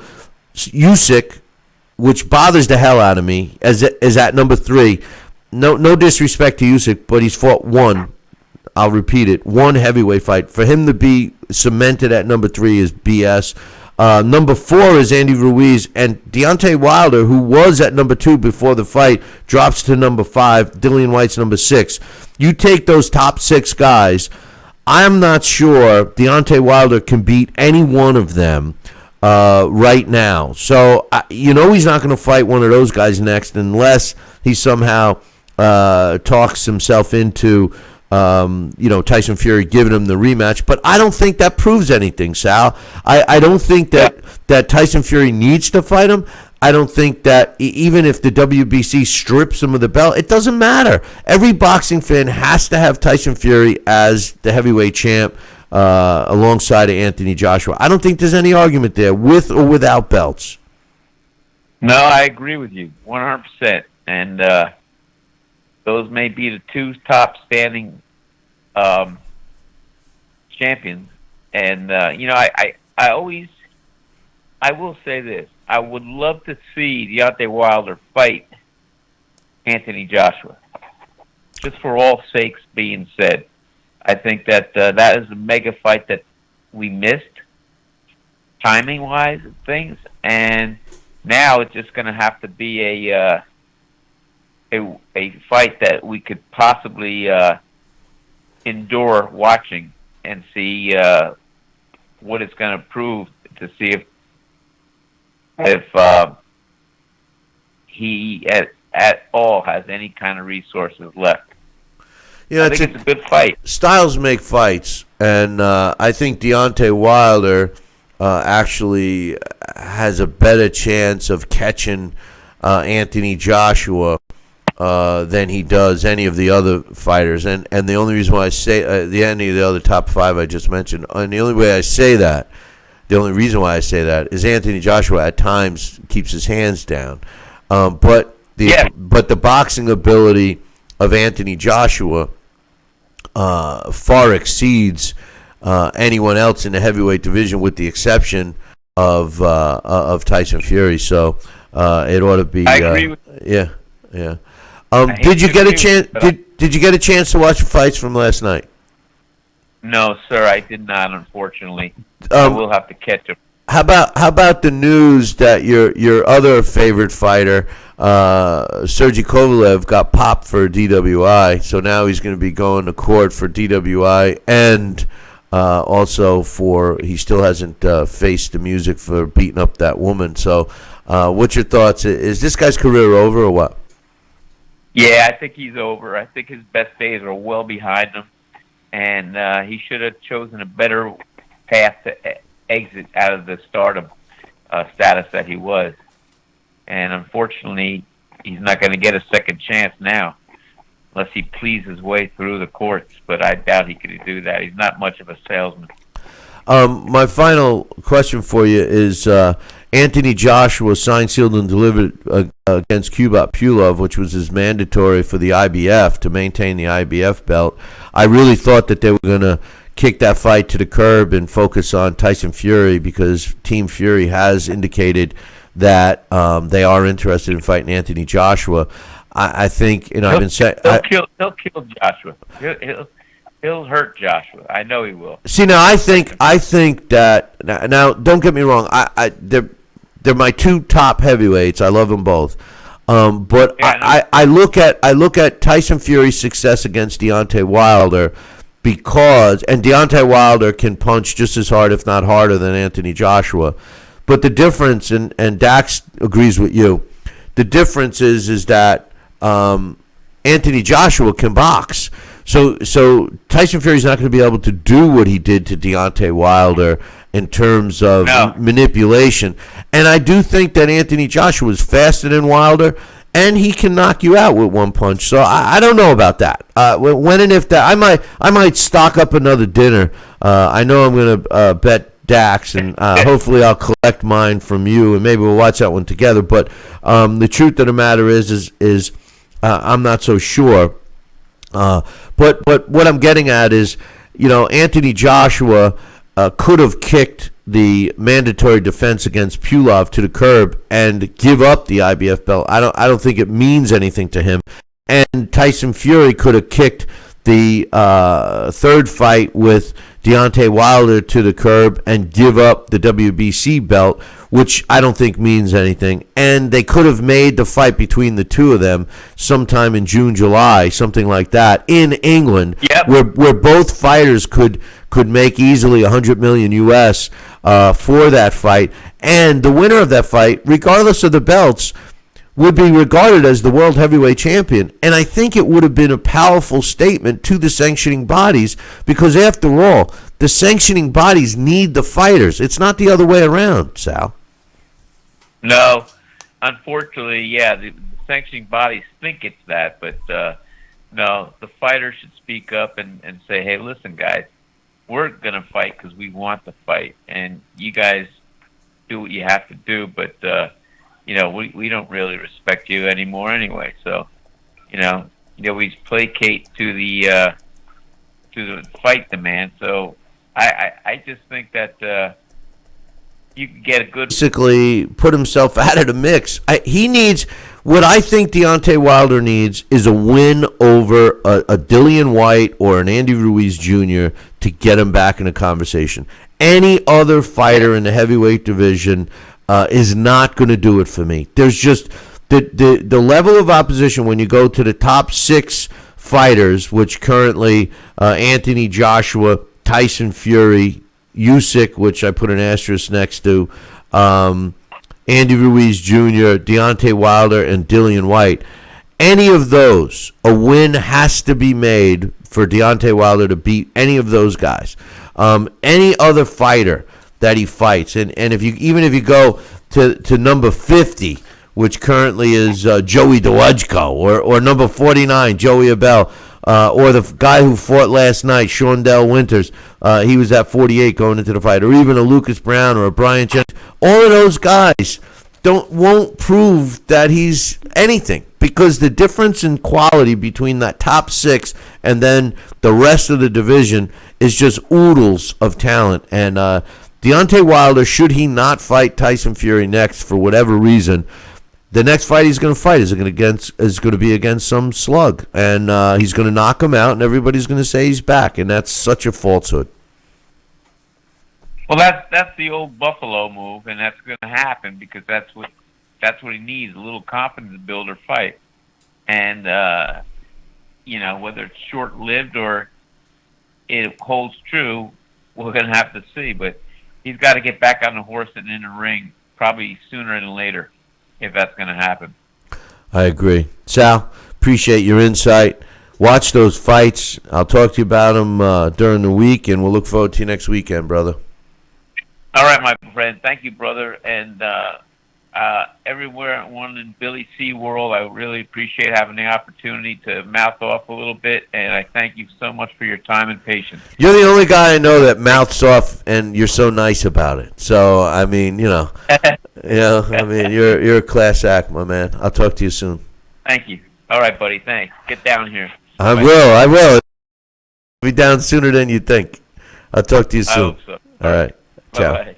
That's my main man, Sal Rocky, giving us his thoughts. I want to read a couple more emails, and I got to get the other Alex. He says, hey, Billy C., a lot of fans love to down Charles Martin, but he will beat Anthony Joshua and win back the IBF belt. This guy must be sniffing glue. Charles Martin is trained by Manny Robles currently. Charles is also trained shoulder to shoulder with Ruiz and Robles before the first Ruiz-Joshua fight. Martin's got power, and I think Robles can train a dedicated fighter to beat AJ. Martin is dedicated. Every interview the last couple of months, he's got a singular focus about winning back his IBF belt. I don't know what fans see in AJ after his last 2 fights. I see no reason why Martin can't beat him. People just dislike Martin because he said I walk around like a god before his blowout loss to AJ, but very few people analyze his skill. He lost to Kownacki. He came in on short notice and arguably won that fight, and at least deserves to be respected for the effort. I don't know why he gets no respect. He beat Glasgow, who was no bum. Glasgow beat Steve Cunningham and won many world gold medals in the amateurs. Martin won on an injury, but was up on all the scorecards when the fight was stopped. I think with Fury winning the other night, we will see the heavyweight picture look like it did in 2004, where you have many different champions of various skill sets with the belts. And back in 2004, he reminds me that Chris Bird, Lehman Brewster, Klitschko, and Ruiz were the champs. He says, I don't see Fury sticking around and being the king of the division like Klitschko did. When the fragmentation happens, get ready to see some more unsavory names like Martin being the heavyweight champ. It's just my 2 cents. Well, Alex, I love you, and I love your insight, but you gotta get off the sniffing the glue, man. Because Charles Martin, no disrespect to him, and I do respect any fighter that gives his 100% dedication and all to the sport. He doesn't have the skill set. I totally disagree. He's slow. He's got power, but not that much power. That would be a good fight. Maybe Charles Martin against Deontay Wilder, maybe. But Charles Martin would not beat AJ ever. ever will beat AJ. AJ's a good fighter. The people that knock on him, I don't understand. He does have a weak chin, I think, and his defense should be tightened up a bit. But aside from that, he's a solid fighter. There's no question about it. Happens with Charles Martin. But right now, we got the most beautiful Emily Harney. Good morning, Emily. Good morning. How you doing?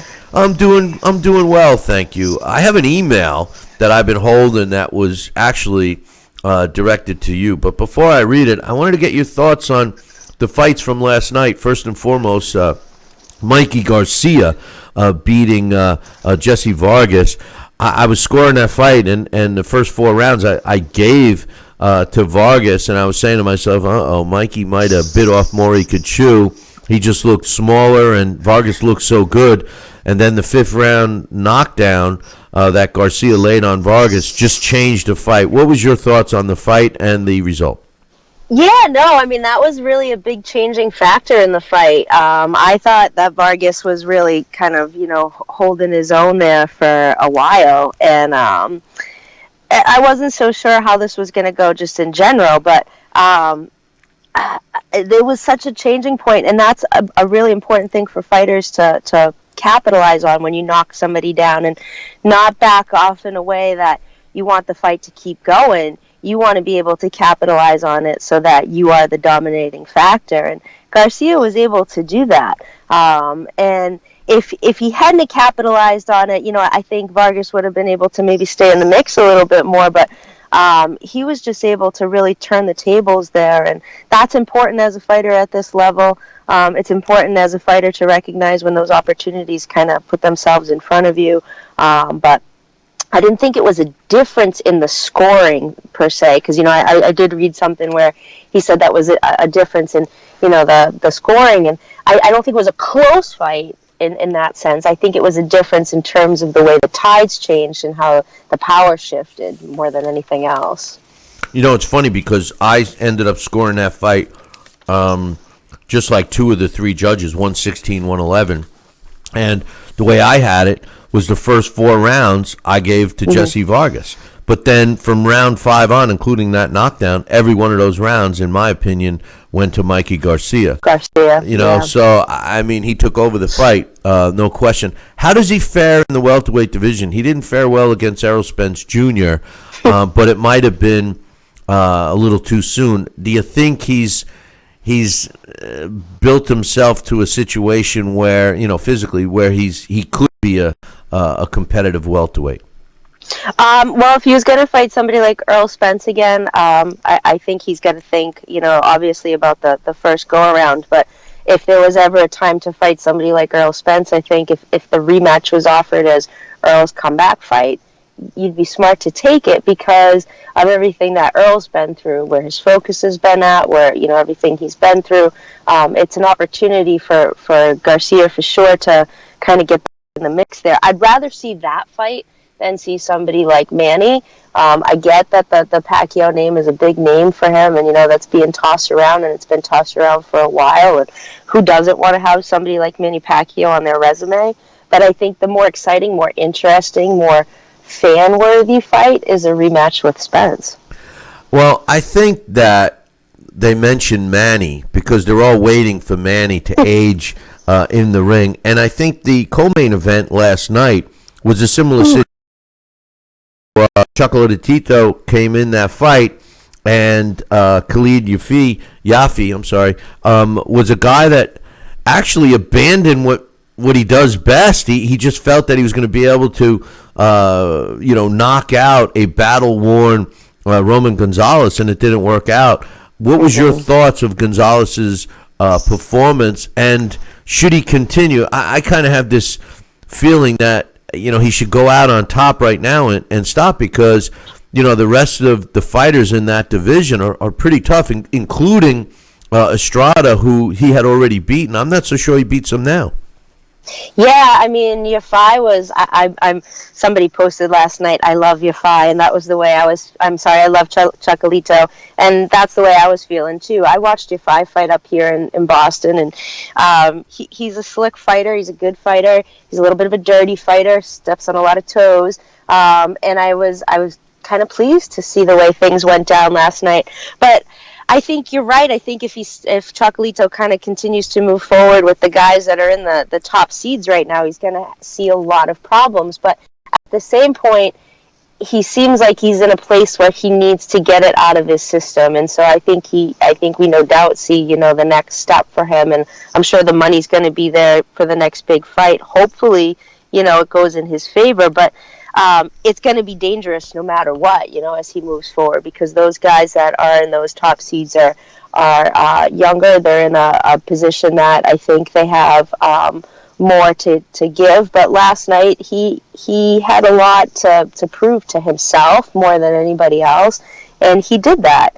And so I don't think he's going to hang them up unless he sees the light on that side. I think he's going to probably get at least one more fight into feeling like he's satisfied. He's gone, a year without a fight, and then there was a year before that, and he had been through a whole variety of stuff. So, I mean, nobody knows better than a fighter, when to hang them up, and unfortunately, sometimes it's too late, but I think we see this guy return. See, now that's where I disagree with you, kid.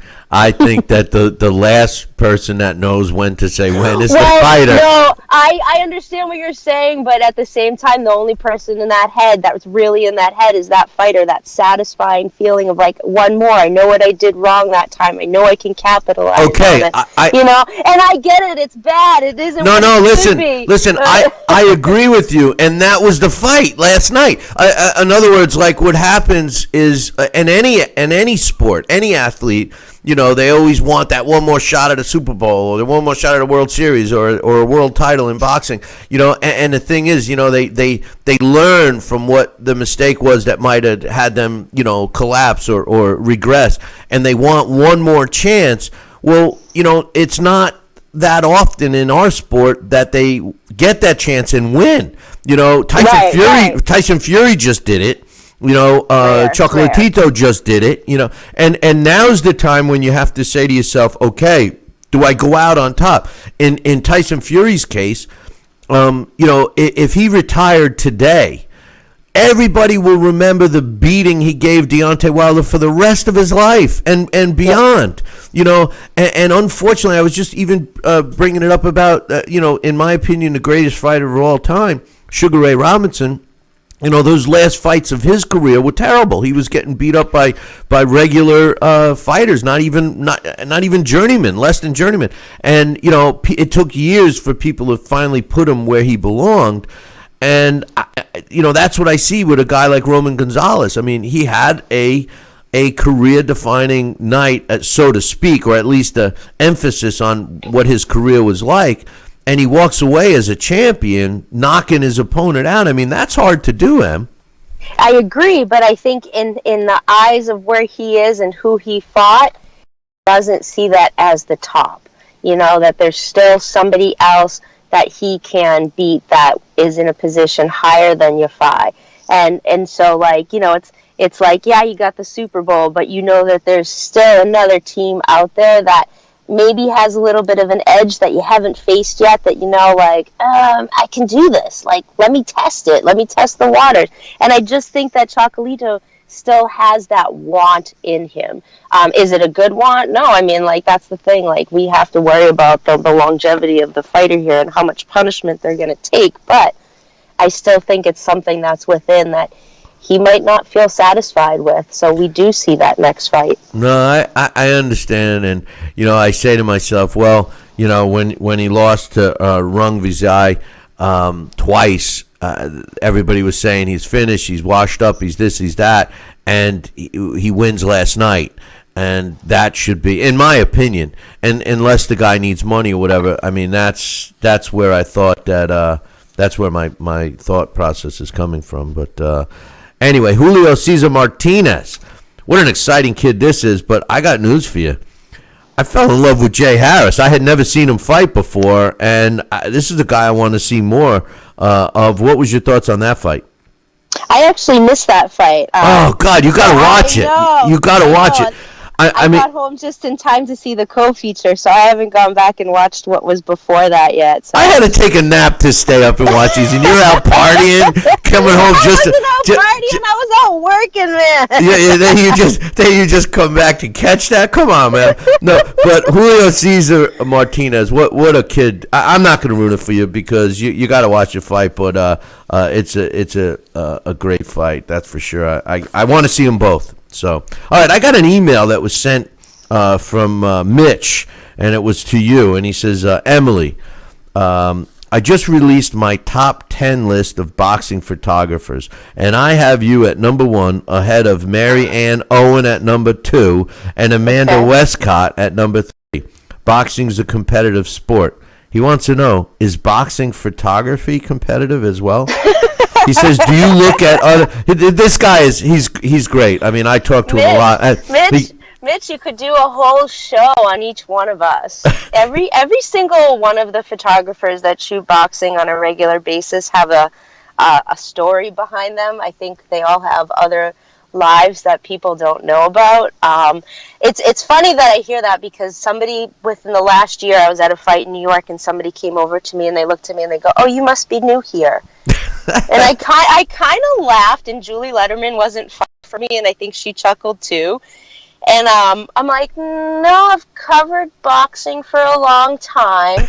And they're like, oh, well, have you met? And they listed off these other 3 people, and I was like, oh yeah, I've met them before. And they're like, so did you learn from them? And I'm like, and one of them they mentioned, I'm like, actually, I think that person may have still been in middle school when I started shooting boxing. And they kind of looked at me, and then they looked at me with the kind of a side head, like, wait, is that possible? Maybe I should ask how old you are right now. And so this opened up a whole conversation of, how long have you covered this? Who else covers this? Are there many women who cover it? And so thank you, Mitch. I appreciate that 100%. I still don't think I'm top dog. I'm still working towards that golden photo to hang over the mantle. But yeah, boxing photography is very competitive, and it's interesting. I don't let any of the yuck bother me, or the hoopla sometimes that happens at ringside amongst photographers bother me. I know that I can make an image ringside. I know that I can make an image from the top of Madison Square Garden. So regardless of where you put me, I don't let that bother me. But if you ever decided to do a little small documentary on photographers that cover boxing, I think people would tune in a heartbeat. Well, listen, in my opinion, you're number 1. He goes on to ask, do you actually look at other people's photos from the same fight that you cover and say, okay, they shot a better one on this one than I did, I need to step it up next time? He wants to know, in other words, do you chat it up with other photographers, just like you were just telling us, or only worry about doing your job? He wants to know if it's competitive, where you always try to outshine your competition. He's curious. He says he doesn't care how you answer. You're still number 1 in his rankings until the second quarter of 2020 when he votes again. So, but it's interesting, Emily, because I've always thought, and I'm kind of, his questions kind of got me thinking. Great. Well, they got me thinking about you, because I've always thought that because I know you personally, and I know other photographers too, but I've always thought that you've just been, and I've seen you at fights many times, and I've always just thought that you go in there and do your thing. I personally never thought the way these questions are being asked of you. It never even came into my mind that you would even think about somebody else's. So, I mean, is he right? I mean, do you worry about that? Well, so I think when you don't kind of grow up in a way, maybe being around other photographers and other artists, that you maybe do worry about other people. I spent so much time in college looking at other people's work and putting my work up there and having it talked about and discussed, and not just the subject matter, but the way in which I compose a photograph, that I never really worried about anybody else at a fight or worried about somebody getting a picture that I wanted or anything else, because you're making a photograph. You're not just clicking a shutter. So you have to be looking. You have to be paying attention to what's happening. You have to be making photographs. Like, I sat next to somebody the other night and they just held their shutter down. And I just wondered, like, what are you actually getting? I kind of felt bad. Like, I wanted to turn to him and be like, so do you even see what's happening in front of you? And I teach people to shoot boxing on a regular basis too. But for me, like, my competition is myself. I never worry about anybody else. And it doesn't matter if I'm shooting boxing. It doesn't matter if I'm shooting horse racing or football. I'm there to make work that represents what I see and what I think needs to be out there. I look a lot at other people's work, not just boxing photographers, but sports photographers, portrait photographers. I actually look more at painting than anything else. I spend a lot of time in art museums looking at painting and sculpture and mixed media, because that, to me, the way in which people compose something is important.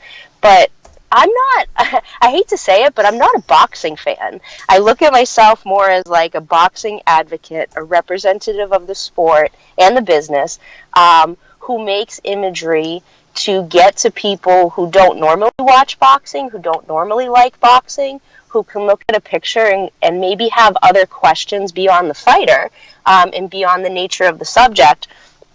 I like to make art.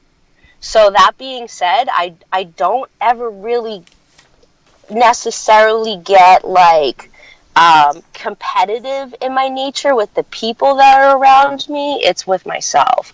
And so I think that's maybe a difference sometimes with myself and other photographers, because I listen to them complain and cry about not being in a spot, or about another photographer who got an opportunity to be somewhere and they didn't.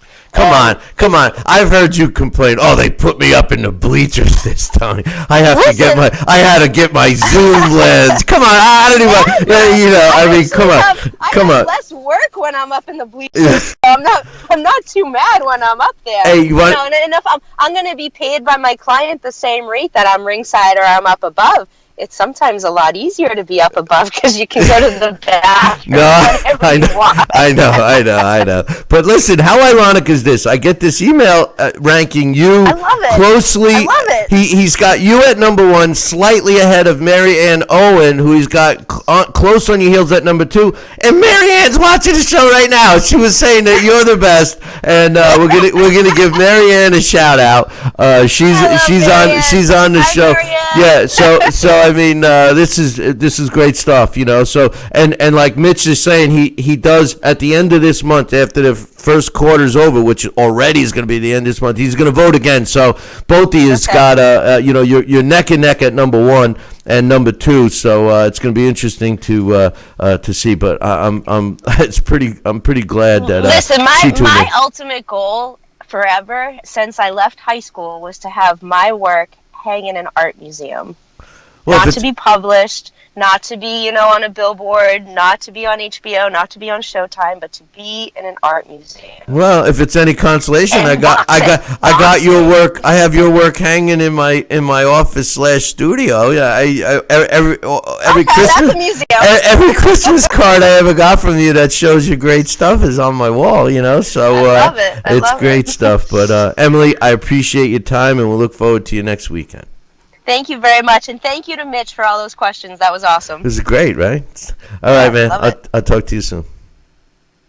That's Emily Harney, and Mitch gets it going, and how ironic Mary Ann Owen is watching the show as well. And Mary, if you're listening, the YouTube feed is the actual feed that gets loaded to the television stations.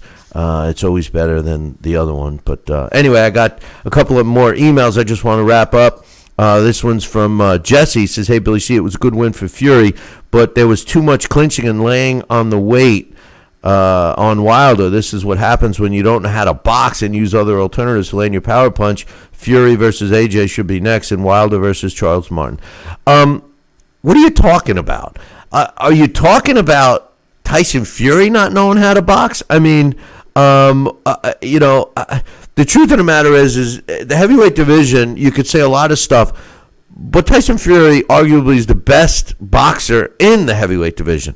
If you're referring to Wilder, okay, the sad part about Wilder was he didn't know. And I actually was feeling sorry for Wilder because he was still trying to land his power shot in this fight, despite him,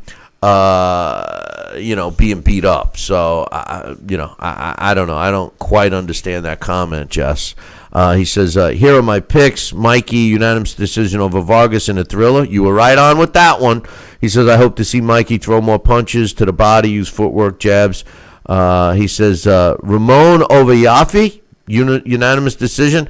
Well, you had the winner right, but he knocked him out, so that was good. And he says, on the card, Julio Cesar Martinez, TKO 9 over Harris, which you had that winner correct too, but it was an exciting fight that went the distance, and I'm a huge fan of Martinez and now of Jay Harris as well. And you also picked Parker in a snooze fest, and Parker won by TKO, but it wasn't that exciting.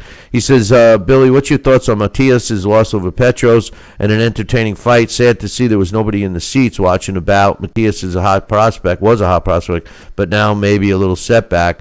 His trainer expressed how he didn't prepare well for this fight and disappointed. Do you think he underestimated Petros? Yes, I did. He says, thoughts on Fundora? Is he progressing or still the same fighter? I like his style, but I think he needs more work. I think he needs a lot of work with his defense. He's a come-at-you fighter, and I think because of his size, not only does he need work on his defense, but he needs to develop a jab. This kid's got a height and a reach advantage, and he should be using it.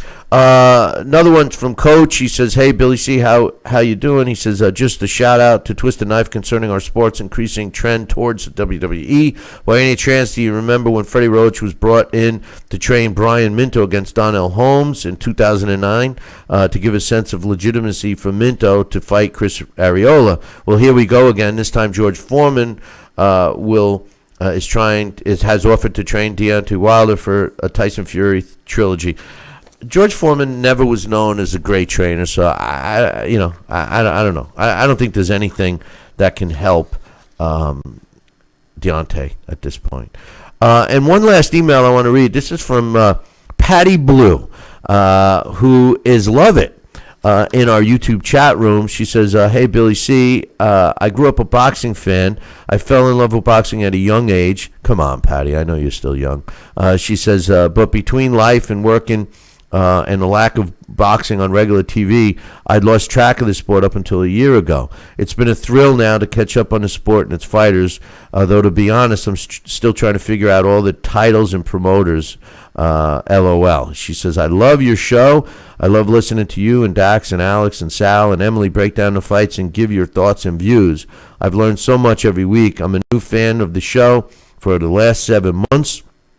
Sunday's highlight are no longer just the first cup of coffee. It's the Talking Boxing show. I also enjoy reading the chat's comments since I'm playing catch up to the sport. I rarely add comments myself. Yes, you do. Come on, man. We see your comments. So I would love to get a signed copy of your book if you send me the information. I did send her the information, and she also says, I've enjoyed going back and listening to the older shows that you've posted. Let me compliment you on your website. It's very easy to navigate. No passwords to remember. No click links. Just pure boxing talk. It's excellent. I appreciate it. And just like Love It, that's who her handle is in our chat room. You should, anybody that is new to the show, we are in our 16th year. Definitely go back and watch or listen to some of the old ones. We do have the podcast that's been around, the show we've been doing for 16 years now, and we feel we do a good job. Our primary goal was to get on the radio, so we're on multiple stations, 37 to be exact. But the truth of the matter is that was our goal. We started out doing podcasts, and then we wanted to get on the radio. So we still obviously have our podcast, and we're on the radio. Now we're on TV. The one thing I'm challenging myself with now is our YouTube viewer base. I just I read emails a lot, and I get into conversations with people that love the show on YouTube. But for some reason, and it's the same version of the show that we upload on YouTube that goes to the television network that we're on. But the truth of the matter is we don't have the views that we should have on YouTube compared to some other shows, which I don't pay attention to. But and I don't understand why. I don't know if it's a different type of fan base or whatever. So if you're watching or listening to the show and you do like it, please spread it around. The more views we can get on YouTube, the better it is for us. But one thing I highly recommend is that you check out our 24-hour, 7-day-a-week boxing channel, Billy C. Boxing. You can find it on Roku and all the other major streaming devices through JinicoUSA.com. Sign up. It's for free. And I would appreciate it. One last thing I want to mention, Terrence Crawford is scheduled to return to the ring in June. An official announcement should be coming soon. Listen, boys and girls, I appreciate you joining us today, and I appreciate all the input. Keep the emails coming, and all I can say is I look forward to you joining us next week. Same bat time, same bat channel. Until then, I'll leave you with this. Ciao, baby.